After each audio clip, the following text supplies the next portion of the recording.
New year, new resolutions. Everybody's pumped to get healthier. Happy New Year, by the way. So I got together with Nic Verhoeven from Physionic. We went over our main tips for a healthy 2025. Here are some of the tips we covered that I haven't talked about much on the channel before. So these are kind of new. Nic is also going to publish some other tips that we talked about on his channel on Physionic. As soon as that's out, I'll link to that video in the description.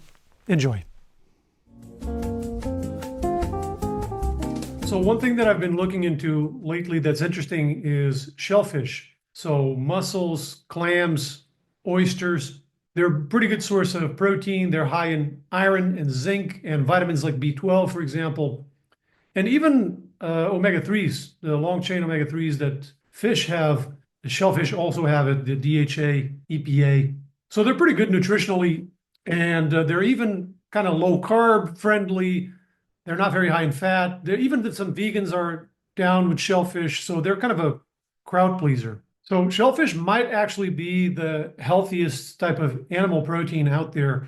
Usually fish gets that award. All dietary guidelines recommend eating more fish, and Westerners barely touch fish and most seafood. Shellfish could be maybe one solution for that problem, since it has many of the nutritional benefits of the nutritional composition of fish. And one potential advantage is it sits even lower on the food chain, so it bioaccumulates less mercury and these contaminants. So it might be safer than fish in that regard. And even for the environment, it seems to have pretty small carbon footprint. It might actually help clean the water around it rather than pollute it. So seems pretty promising. One caveat is bacterial contamination. If it's not fresh, it can go bad. So eat it fresh or frozen. Frozen is usually flash frozen while it's fresh, so that's good too. And just the smell test, can't go wrong with that. If it smells weird, if it smells rancid, if it smells like it's gone off, don't eat it. Otherwise, it's an interesting thing to look into. Everyone, or within certain physical limitations, should be lifting weights. It doesn't even have to be lifting weights. Let me even back away from that and say just resistance training. So what does that mean? That means putting some sort of resistance load on your body. If that's push-ups, if that's sit-ups, if that's air squats, if that's any form of calisthenic, or you can do some sort of boot camp, or you can do some sort of circuit training, or you can go into the gym and actually do heavy weights if you want, or lighter weights. When it comes to resistance training as a whole, the body is incredibly plastic in terms, it's just very malleable. It can adapt and grow and give you similar results through a variety of different means.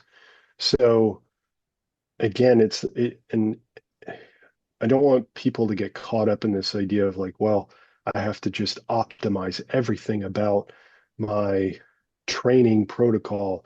Again, especially at the beginning of the year, like we are now.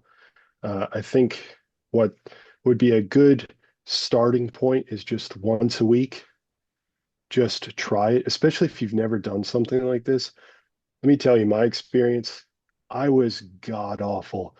I was a skinny kid, 6'6", really lanky, just this horrible.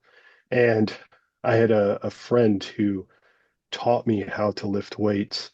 And he told me many years later, he literally told me I was absolutely awful at lifting weights. My form was all jacked up. It was a nightmare. So my encouragement for people would be just to go into the gym once per week, or however you want to do your resistance training program. And just the way I would structure it in your head is think about how your body moves. Do do some pulling exercises, do some pushing exercises, do them for your lower body, do them for your upper body, and you're squared away. Don't worry about the number of repetitions, the amount of weight, the amount of resistance, the amount of time you're taking between sets and all that. Just don't worry about that stuff. Just at first, just start. And then from there, the only thing you have to keep in mind is, the concept of progressive overload, which is just a fancy way of just saying, hey, this first week I did this, the next week I'm just going to improve just slightly in any way that you want. And if you do that for every week for a whole year, you'd be shocked at what your body can do. And eventually, you'll feel comfortable to go maybe twice a week.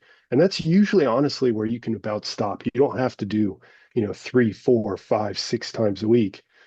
So doing something as simple as resistance training can have immense impact for women, for elderly individuals. Definitely, if you're in your 60s, if you're, oh, and I should say, also, if you're in your 20s, it's extremely important because of bone density. If you can improve your bone density, especially very early in your life, later in life, we can do resistance training and maintain some level of bone density, but we can't necessarily increase it nearly as well. We can increase it and actually supercharge it in our 20s and a little bit earlier as well into kind of our early 30s, and then eventually it kind of stagnates out. So take advantage of that window if you have it. But if you're past that time period, it's okay. Resistance training will still provide massive, massive benefit to your bone health, to your muscle health, to your metabolic health. I mean, there's all kinds of different benefits. I've been heralding this supplement for a long time, and it's once I say it's the most researched supplement that's out there, I'm sure you know what I'm talking about, but it's creatine. And I've been taking it again. This is another one that I've been taking for 15 years or so. And I've convinced my parents to take it as well.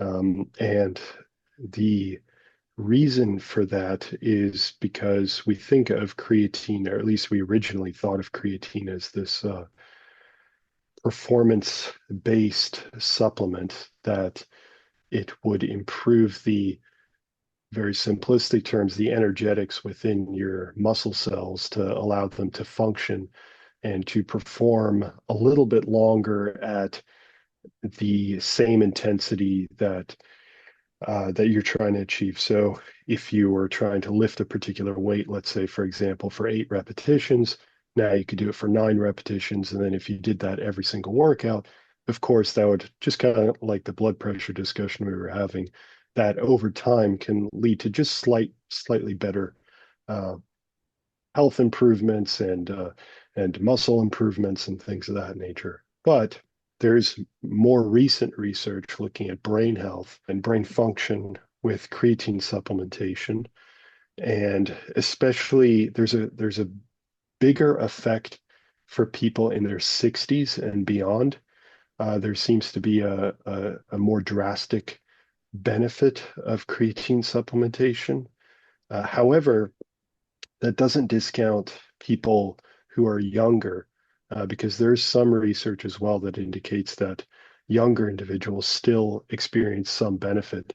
The effect may not be quite as uh, drastic, but it probably does seem to provide some sort of benefit.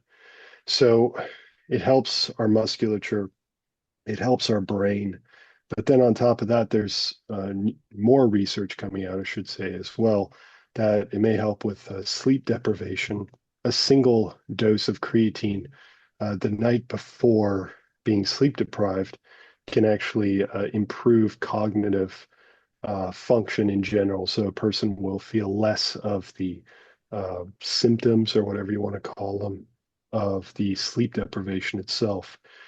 So, and I really think that as more and more research comes out, there's also a little bit of research looking at like major depressive disorder and anxiety and things of that nature. But I haven't looked into that in enough depth at this point to be able to speak on it. But at least in those three metrics, uh, muscle health and muscle performance, brain function, and again, sleep deprivation, it seems like creatine is really a fantastic supplement. And to be honest, I mean, I release tons of videos supplements and whatnot, just because people are so obsessed with them and they just want to know what's the new cutting edge research and whatnot. But and it's fun to cover, but in truth, the whole reason why we're having this discussion, or one of the major reasons, is because we're trying to get people to think more about the basics. And that's really where it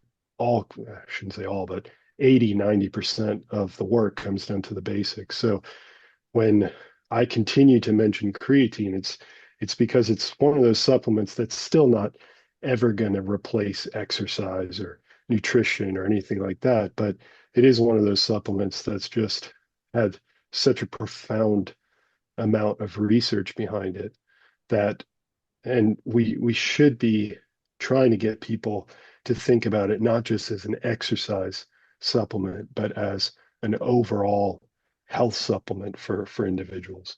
So there's my selling speech for creatine. I'm not sponsored by creatine, by the way. It's so funny that I wrote down creatine as well in the supplement tips. We didn't talk about which topics we each going to cover, but we ended up with almost the same list.